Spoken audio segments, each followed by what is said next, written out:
یوم عرفہ کا 9 ذی الحج شریف کا رحمتوں برکتوں والا دن اہالیان پاکستان کو جمعہ کے دن نصیب ہوا۔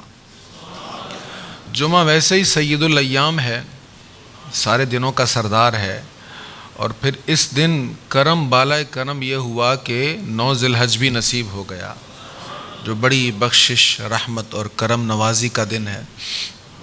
اللہ کریم آج کے دن کے صدقے ہم سب کو حج بیت اللہ شریف کی سعادت نصیب فرمائے۔ جو حجاج کرام جنہوں نے طواف کے مزے لوٹے، جو لوٹ رہے ہیں، جو کل میدان عرفات میں دعائیں مانگتے رہے، جو آج حرم شریف میں حاضر ہیں، قربانیاں کر رہے ہیں، عید پڑھ رہے ہیں، سب اہتمام کر رہے ہیں، اللہ ان کی حاضریاں قبول فرمائے اور ہمیں بھی وہاں جانا نصیب فرمائے۔ قربانی کے ایام ہیں، الحمدللہ صاحب استطاعت لوگ ذوق شوق سے قربانی کرتے ہیں، لیکن اس میں کچھ فلسفہ ہے، کچھ مقاصد ہیں قربانی کے، اس حوالہ سے چند باتیں عرض کرتا ہوں۔ یہ قربانی صرف جانور ذبح کرنا نہیں ہے، صرف یہ نہیں ہے کہ ہم دیکھ لیں جانور کے دانت پورے ہیں، عمر ٹھیک ہے، اس میں کوئی عیب نہیں ہے، اور ہم نے اس کو خریدا اور ہم نے ذبح کر لیا، پھر 3 حصے بنا لیے، کام ختم۔ یہ جانور کے قربان کرنے کا طریقہ ہے۔ اس میں، اس کے پس منظر میں، اس کی بیک پر ایک پورا فلسفہ ہے، ایک سبق ہے جو ہمیں دیا گیا ہے۔ اس میں سے چند باتیں سماعت فرمائیں۔ دیکھیں، ہمارے سال کا آغاز محرم الحرام سے ہوتا ہے اور اختتام ذی الحج شریف پر ہوتا ہے۔ اسلامی سال کا پہلا مہینہ ذی الحج ہے، پہلا مہینہ محرم شریف ہے، اور آخری مہینہ جو ہے یہ ذی الحج شریف ہے۔ 10 محرم الحرام سیدنا امام حسین کی قربانی کا دن ہے، اور 10 ذی الحج سیدنا اسماعیل علیہ السلام کی قربانی کی یاد دلا رہا ہے۔ ہمیں بتایا جا رہا ہے سال کا آغاز بھی قربانی ہے، اختتام بھی قربانی ہے۔ گویا کہ اے مسلمان، اسلام ہے ہی قربانی والا مذہب۔ وہ بڑا خوبصورت شعر ہے اقبال کا، غریب سادہ و رنگیں ہے داستان حرم۔ جس حرم کے لیے ہمارے دل مچلتے ہیں نا، تڑپتے ہیں، جس حرم کو، میزاب کو، باب شریف کو اور ستونوں کو اور حجر شریف کو دیکھنے چومنے کے لیے مچلتے ہیں، اس کی ایک یاد ہے، اس کی ایک کہانی ہے۔ غریب سادہ و رنگیں ہے داستان حرم، نہایت جس کی حسین ابتدا ہے اسماعیل۔ یہ حرم کی ایک داستان ہے جس کا آغاز سیدنا اسماعیل علیہ السلام سے ہو رہا ہے اور اختتام سیدنا امام حسین پر ہو رہا ہے۔ اے حرم سے تعلق رکھنے والو، اس سے محبت کرنے والو، اس کی طرف رخ کر کے نمازیں پڑھنے والو، اور ہر نماز کے آغاز میں یہ تصور رکھنے والو، نیت کرنے والو کہ ہمارا رخ کعبہ کی طرف ہے، اس کی ایک داستان ہے، اور وہ داستان یاد رکھنا اسلام کا بنیادی حصہ ہے۔ یہ شہادت گاہ الفت میں قدم رکھنا ہے، لوگ آسان سمجھتے ہیں مسلمان ہونا۔ اللہ آسانیاں دے، ہمیشہ آسانیوں والی زندگی عطا فرمائے، لیکن آسانی مانگنے کا، آسانی چاہنے کا مطلب یہ نہیں ہے کہ کبھی اسلام پر کوئی بات ہے اور ہم پھر آسانیاں ہی ڈھونڈتے رہیں۔ اگر کبھی مسئلہ آ جائے تو اللہ اور اس کے رسول کی رضا کے لیے پھر جان قربان کرنے کا جذبہ بھی ہونا چاہیے۔ اپنے ہاتھوں سے ہمیں جانور قربان کرنے کی تربیت دی گئی۔ آپ مسلمان قصاب سے بھی ذبح کروا لیں اور وہ شرعی اصولوں کے مطابق ذبح کر لے گا تو قربانی ہو جائے گی، لیکن ترغیب اپنے ہاتھ سے کرنے کی ہے۔ نبی کریم علیہ الصلاۃ والتسلیم نے، ایک روایت ہے کہ آپ نے 63 اونٹ قربان کیے۔ حضور علیہ السلام نے 63 اونٹوں کی، 63 قربانیاں نہیں، حصے نہیں، 63 اونٹوں کی قربانی کی، اور ان میں 53 اونٹ میرے آقا نے اپنے ہاتھوں سے نہر فرمائے، اپنے ہاتھوں سے نہر فرمائے۔ اور قاضی ایاز نے بڑی خوب بات لکھی ہے، قاضی ایاز لکھتے ہیں جب حضور نے اونٹ ذبح کیا تو کچھ اونٹوں کو پتہ چل گیا کہ اونٹ کے حلق پر چھری حضور چلا رہے ہیں، تو اونٹ اپنی گردن آگے پیش کر رہے تھے. اونٹوں میں ایسا جذبہ تھا، وہ بھاگ رہے تھے کہ حضور کے آگے اپنی گردن پیش کریں تاکہ ہماری گردن پر چھری حضور چلائیں. تماشا کر رہے ہیں مرنے والے عید قرباں میں. تو سرکار نے اپنے ہاتھوں سے نہر فرمایا. تو کوشش کرنی چاہیے اپنے ہاتھوں سے جانور قربان کیا جائے، ذبح کیا جائے. ہو جائے گا، قصاب بھی مسلمان ہو جائے گا قربان، جائز ہے، کوئی حرج نہیں. اپنے ہاتھ سے قربانی کریں، یہ میرے آقا کی سنت ہے. اگر آپ کا حصہ ہے کسی جانور میں تو کوشش کریں اپنے ہاتھ سے اس کو ذبح کر لیں. یہ جو ہم اتنے نرم دل والے ہیں نا کہ ہم مرغی بھی نہیں ذبح کر سکتے، یہ اسلام کا مزاج نہیں ہے. اتنا جذبہ ہونا چاہیے. حضور والد گرامی جس بیل میں حصہ ہوتا تھا اپنے ہاتھ سے ذبح کرتے تھے، لوگ جانتے ہیں اور بحمدی تعالیٰ ان کے طریقے پر عمل کی کوشش کرتے ہیں. جس بیل میں اپنا حصہ اس کو خود ذبح کرنا ہے، یہ کوشش کریں. اپنے ہاتھ سے جانور ذبح کریں گے تو بھئی کل کوئی اگر موقع آ جائے، ہم کہتے ہیں بھئی برما والوں پر ظلم ہو گیا، کشمیری بھائیوں پر ظلم ہو گیا، افغانستان میں ایسے ہوتا رہا، ہم حکومتوں کو کہتے ہیں کہ بھئی آپ جہاد کے لیے اعلان کریں، ہم حاضر ہیں جہاد کریں گے. اچھا سوچیں اگر حکومت اعلان کر دے کہ بھی کشمیری بھائیوں پر ظلم ہو رہا، ہم جہاد کریں گے، ہم دشمن سے لڑیں گے، تو کیا ہم میں لڑنے کا جذبہ ہے؟ ہم اپنے ہاتھ سے مرغی بھی ذبح نہ کر سکیں اور دعویٰ ہم یہ کریں کہ ہم لڑیں گے. تو اتنا جذبہ کم از کم ہونا چاہیے. اگر اللہ اور اس کے رسول کی رضا کے لیے لڑنا پڑے تو ہم لڑ سکیں. ہم امن پسند ہے، اسلام امن کا مذہب ہے. یہ کبھی خود بخود بلا وجہ لڑائی کی ترغیب نہیں ہے، لیکن اگر کبھی لڑنا پڑ جائے تو گھوڑے تیار رکھنے کا بھی تو حکم قرآن میں موجود ہے. تو قربانی ہمیں ایک سبق یہ دیتی ہے، اگر کبھی راہ خدا میں لڑنا پڑے تو لڑنے کا جذبہ بھی ہم میں موجود ہونا چاہیے. قربانی ایک یہ بھی سبق دیتی ہے کہ تم صرف جانور کی جان تو نہیں پیش کرنی نا. ہاں آج جانور کی جان پیش کر رہے ہیں، لیکن جانور کی جان پیش کرتے ہوئے ذہن میں رہے اگر کبھی اپنی جان کی ضرورت پڑی تو یہ بھی پیش کر دیں گے. صحابہ نے عرض کی تھی نا حضور بڑی مشکلیں ہیں، بڑی تکلیفیں، اللہ کی مدد کب آئے گی؟ حضور نے فرمایا بھئی پہلی قوموں پر اس سے بھی زیادہ مشکل وقت آیا. لوہے کی کنگھیوں سے جسموں کو چھید دیا گیا اور آرے سے جسم کو 2 حصوں میں کاٹ دیا گیا. تم پر تو کوئی ایسی تکلیف نہیں آئی. یہ حضور علیہ السلام نے تربیت فرمائی اور پھر حضور کی تربیت کا اثر تھا. وہ جو سب سے مہنگا لباس پہننے والے، سب سے بہترین اور مہنگی خوشبو لگانے والے، سب سے حسین نوجوان مصعب بن عمیر بھی حضور علیہ الصلاۃ والتسلیم کی خاطر ان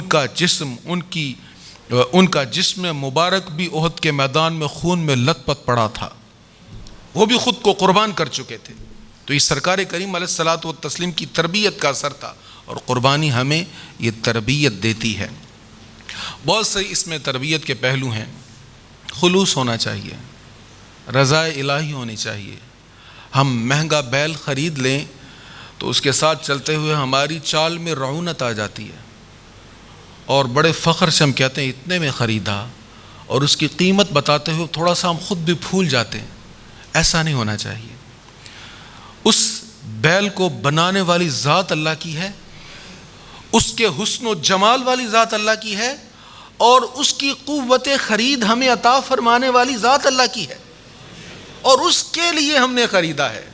اس لیے نہیں خریدا لوگ کہیں واہ جی واہ کیا حسین بیل خریدا، 50 لاکھ میں خرید لیا. اچھا 1 کروڑ میں بھی کوئی خرید لے. کراچی میں کروڑ کی بھی بولیاں لگیں، بڑے حسین بیل بکے. 1 کروڑ میں بھی کوئی خرید لے تو کیا بیٹے کی جان سے بڑھ کر 1 کروڑ ہو سکتا ہے؟ بیٹے کی جان سے بڑھ کر 1 کروڑ ہو سکتا ہے؟ سوچو تو صحیح. ہم نے لاکھوں کا بیل خرید کر سمجھا بہت بڑی قربانی کر لی. وہ تو دعاؤں سے مانگا ہوا بیٹا تھا، وہ تو دعائیں مانگ کر رب سے لیا تھا، مولا بیٹا عطا فرما. اور پھر جب بشارت ملی کہ تمہیں بیٹے کی بشارت دی جا رہی ہے تو یقین نہیں آ رہا تھا خوشی کے ساتھ، مولا بیٹا عطا فرمائے گا، اس عمر میں بیٹا ملے گا. پھر بیٹا پیدا ہوا تو حکم ہوا جائیں بواد غیر ذی زرع، ایسی وادی میں چھوڑ کر آئیں جہاں کچھ نہیں ہے، کچھ نباتات نہیں ہے وہاں چھوڑ کر آ جائیں، پھر بڑا ہوا تو اجازت ملی، ہاں دیکھنے کو جا سکتے ہیں لیکن سواری سے نیچے نہیں اترنا۔ بیٹے سے ملاقات نہیں ہوئی، پھر پلٹ گئے۔ پھر ایسا ہی سخت احکامات رہے، ابراہیم علیہ الصلاۃ والتسلیم کی کیا کیا آزمائشیں، اور پھر حکم ہوا بیٹے کو ذبح فرمائیں، وہ بھی براہ راست حکم نہیں ہوا، خواب دکھایا گیا، اشارہ تھا، حکم نہیں تھا، محض اشارہ تھا، اور انبیاء کا خواب بھی وہی ہوتا ہے۔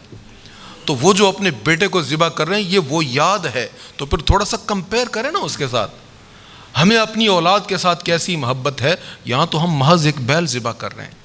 اس لیے فرمایا فَصَلِّ لِرَبِّكَ وَانْحَرْ، اپنے رب کے لیے نماز پڑھیں، اس کے لیے قربانیاں کریں۔ اور پھر فرمایا قُلْ إِنَّ صَلَاتِي وَنُسُكِي، آپ فرما دیجئے میری نماز، میری قربانی، وَمَحْيَايَ وَمَمَاتِي، اور میری زندگی اور میری موت، لِلَّهِ رَبِّ الْعَالَمِينَ، اللہ کے لیے ہے جو تمام جہانوں کا پالنے والا ہے۔ تو یہ سب اللہ کی رضا کے لیے ہے۔ جب اللہ کی رضا کے لیے ہوگا پھر رونق نہیں آئے گی، پھر عاجزی آئے گی، پھر یہی جواب ہوگا خریدا تو اللہ کی عطا سے اتنے کا ہے لیکن اللہ قبول فرما لے۔ وہ بے نیاز ہے، بے پرواہ ہے، سجن بے پرواہ ہے، چاہے تو اس کو بھی رد فرما دے اور چاہے تو کسی غریب کا حصہ بھی قبول فرمائے، اور ایسا قبول فرمائے کہ اس غریب کے پرخلوص ایک حصے کی وجہ سے باقی 6 حصے بھی قبول ہو جائیں۔ یہ تو اس کی کرم نوازی ہے نا، اس کی رحمت ہے۔ تو اس میں عاجزی اور خلوص ہمیں سکھایا جا رہا ہے۔ یہاں ایک اور بھی تربیت دی گئی، دوسروں کے ساتھ محبت کرنا، اپنے مسلمان بھائیوں کے ساتھ خیر خواہی کرنا۔ ہم پورا سال جانور ذبح ہوتے ہیں ہماری مرضی کے مطابق، ہم دکان پہ جاتے ہیں وہ مرغی کو کٹ لگا دیتا ہے، ہماری مرضی ہے۔ ہم جاتے ہیں قصاب کے پاس، اس نے ہمارے لیے جانوروں کو کٹ لگایا ہوتا ہے، ذبح کیا ہوتا ہے، سارا سال جانور ذبح ہوتے ہیں، ہماری مرضی اس میں ہوتی ہے۔ فرمایا ایک دن اللہ کی مرضی کے مطابق ذبح کریں، جو جانور اس نے کہا ہے وہ ذبح کریں، جیسے اس نے کہا ہے ویسے ذبح کریں، اور مقصد اس کی رضا ہو۔ اب جب مقصد اس کی رضا ہوگا، جانور کو اس کے لیے قربان کرنا ہوگا، تو اب دل میں یہ لالچ نہیں ہونی چاہیے کہ ہم نے کون سا گوشت رکھنا اور غریبوں میں کون سا بانٹنا ہے، یہ تقسیم نہیں ہونی چاہیے۔ پھر کھلانے کا، دینے کا جذبہ ہونا چاہیے۔ ہم کھا کے خوش ہوتے ہیں، ہر انسان کا مزاج ہے، لیکن ایک خوشی کھلانے کی بھی ہوتی ہے، وہ بڑی نرالی خوشی ہوتی ہے۔ سیدنا صدیق اکبر رضی اللہ تعالیٰ عنہ سفر بیان کر رہے تھے کہ نبی کریم صلی اللہ تعالیٰ علیہ وآلہ وسلم کے ساتھ جب ہجرت کی تو کیا کیا ہوا۔ تو کہتے ہیں سرکار کریم علیہ الصلوۃ والتسلیم کے لیے دودھ لایا گیا، پیش کیا راستے میں، ام معبد کا واقعہ طویل ہے۔ تو کہتے دودھ پیش کیا، دودھ گرم تھا، پھر حضور نے اس میں پانی ملایا، پانی ملا کر اس کی گرمی کو کم کیا گیا۔ سرکار کریم علیہ السلام کی سنت ہے، آپ دودھ میں پانی ملا کر نوش فرماتے تھے۔ تو حضور علیہ الصلوۃ والتسلیم کو پانی ملا کر دودھ پیش کیا، کہتے ہیں حضور نے دودھ پیا تو میں خوش ہو گیا۔ پیا کس نے ہے؟ سرکار کریم علیہ السلام نے۔ خوش کون ہو رہا ہے؟ سیدنا صدیق اکبر۔ جس کے ساتھ محبت ہوتی ہے وہ کھائے پیے تو محبت کرنے والے کو خوشی ہوتی ہے۔ بیٹا کچھ کھا نہ رہا ہو تو ماں ملول ہو جاتی ہے نا، اور جیسے اس کے حلق سے کچھ اتر جائے ماں کو ٹھنڈ پڑ جاتی ہے، باپ خوش ہو جاتا ہے کہ بچے نے کچھ کھا پی لیا، اب صحت اچھی ہو جائے گی۔ کہتے ہیں حضور نے دودھ پیا تو مجھے خوشی ملی۔ قربانی ہمیں یہ جذبہ سکھا رہی ہے کہ اے صاحب استطاعت، تو سارا سال کھاتا رہتا ہے، اب کھلانے کا مزہ لے۔ دیکھ کتنے مخلوق بھوکی مر رہی ہے، کسی کو کھانے کو میسر نہیں، اور کئی دن بیت جاتے ہیں لوگوں کے پاس گوشت نہیں ہوتا۔ آج ان کو کھلانے کا لطف انجوائے کر، اور دیکھ جب اللہ کی مخلوق آتی ہے، چہرے پر خوشی آتی ہے، تو اس خوشی میں جو لذت ہے اس کو محسوس کر کے دیکھ۔ عرب میں آپ دیکھیں گے اللہ کریم بار بار مدینہ طیبہ لے جائے، مسجد نبوی شریف میں حضور صلی اللہ علیہ وسلم کی بارگاہ میں جو دسترخوان بچھتے ہیں، وہاں پر اگر آپ کو افطاری کا موقع ملے رمضان کریم میں انشاءاللہ، تو آپ دیکھیں گے افطاری کروانے والے افطاری کروا کے خوش ہوتے ہیں۔ وہ ضیوف الرحمن کو، اللہ کے مہمانوں کو دسترخوان پہ بٹھا کے خوش ہوتے ہیں۔ ہم کھلا کے داد طلب نظروں سے دیکھتے ہیں نا مہمان کی طرف، اور وہ کھلا کے مشکوک نظروں سے دیکھتے ہیں. آپ کی مہربانی، آپ نے دسترخوان کو رونق بخشی.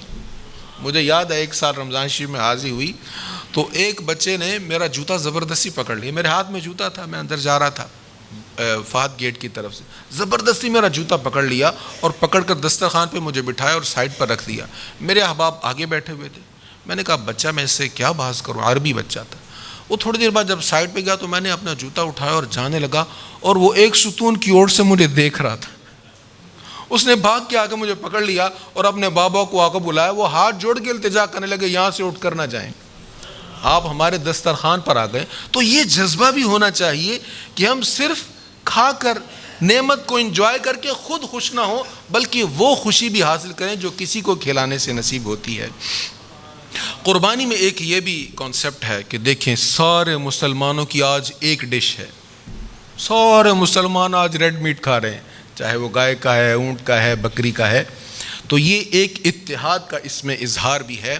اور عظیم ترین پیغام وہی ہے کہ آج تم جانور کے حلق پہ چھری چلا رہے ہو نا، یہ جو اندر کا جانور ہے نا جس کو ہم نفس کہتے ہیں، اس پہ چھری چلانے کا بھی جذبہ پیدا کرو. یہ بڑی ظالم چیز ہے. یہ نہیں، اس پر چھری نہیں چلتی، بڑا اوکھا کام ہے. نفس پلید پلید چاکیتا صاف پلید تنا سے. انسان حسین و جمیل، حسن و جمال کا پے کر صاف شفاف اجلا لباس، لیکن اندر کا میل اس کو خراب کر دیتا ہے. علماء فرماتے ہیں ہم ہر چیز کا الزام شیطان کو دیتے ہیں. بھئی شیطان نے یہ کروا دیا، شیطان نے یہ کروا دیا، شیطان نے گمراہ کر دیا. شیطان کو کس نے گمراہ کیا تھا؟ شیطان سے پہلے تو کوئی شیطان نہیں تھا. شیطان کو شیطان نے گمراہ نہیں کیا تھا، اس کو اس کے نفس نے گمراہ کیا تھا. اور یہ نفس جو ہے یہ شیطان سے بھی بڑا ہے، اس سے بھی بڑا دشمن ہے. قرآن نے اس کو بیان کیا، ان النفس لامارۃ بالسوء. یہ نفس جو ہے اپنی طبیعت، اپنا مزاج، اپنی بگڑی ہوئی عادتیں، یہ نفس ہے ہمارا جو ہمیں برائیوں کی طرف مائل کرتا ہے. یہی وجہ ہے کہ رمضان کریم میں جب شیطان بند جاتے ہیں پھر بھی ہم برائیاں کرتے ہیں. کیوں کرتے ہیں؟ وہ تو بندھا ہوا ہے. ہمارا نفس ہے جو ہمیں ترغیب دے رہا ہے، اور قربانی ہمیں یہ جذبہ دیتی ہے. آج اس جانور پر چھری چلا رہے ہو اللہ کی رضا کے لیے، وہ جو اندر کا جانور ہے اس پر بھی چھری چلا دو تو پھر زندگی بھی جنت بن جائے گی. اللہ ہمیں قربانی صحیح معنوں میں کرنے کی توفیق نصیب فرمائے.